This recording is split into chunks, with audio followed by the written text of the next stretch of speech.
Guys, good morning. Dito kami ngayon sa area at magtatanim kami ng nyog.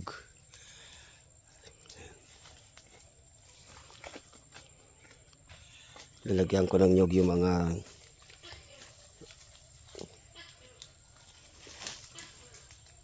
pagitan namin. Yan. I-forma mo ng maganda. Okay lang ba yan? Yan.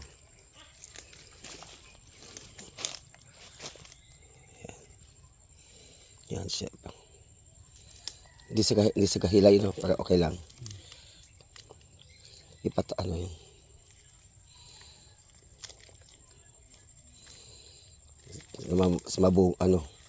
Mabuhay siya at bumunga, mag-production.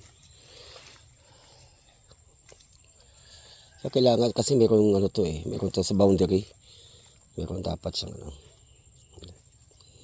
Tsaka nyug, mahalaga ang nyug, ha.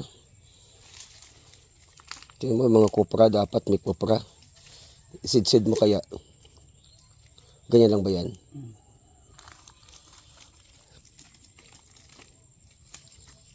Okay. Next natin. Next.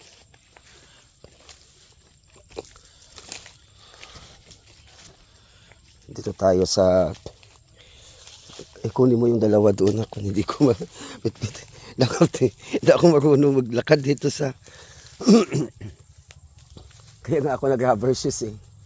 Tapos, gaano kalayo? Ayun na siya, oh. Dito siguro pwede. Yan. Pwede, di ba? Yan, dito na, dito. Yan, dito. Para kung sakali na di ba?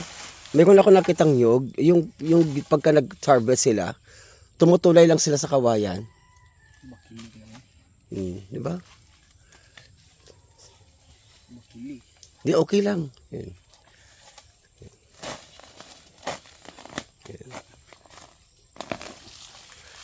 Meron ako nakitang ganun, eh. Pag nag-harvest sila ng nyog, tumatawid lang sila. Meron silang nilagay na kawayan.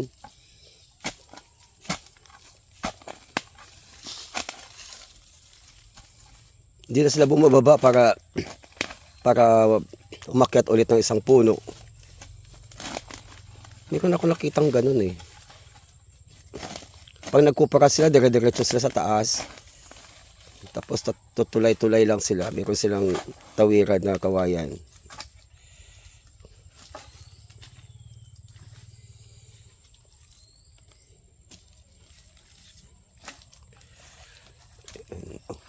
Hindi, wag mong wag mo ipa-islant, diretso. Padiretso mo yung puno, sige pa, yan, ganyan. Kasi pag mag-islant din yan. Itubid mo pa ng konti.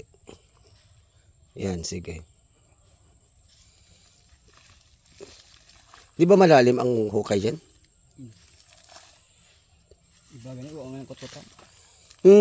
Binakanda lang. Pinabutang at stick, Hindi, paano yun? Siyempre yung ugat nun. Tubo ganyan.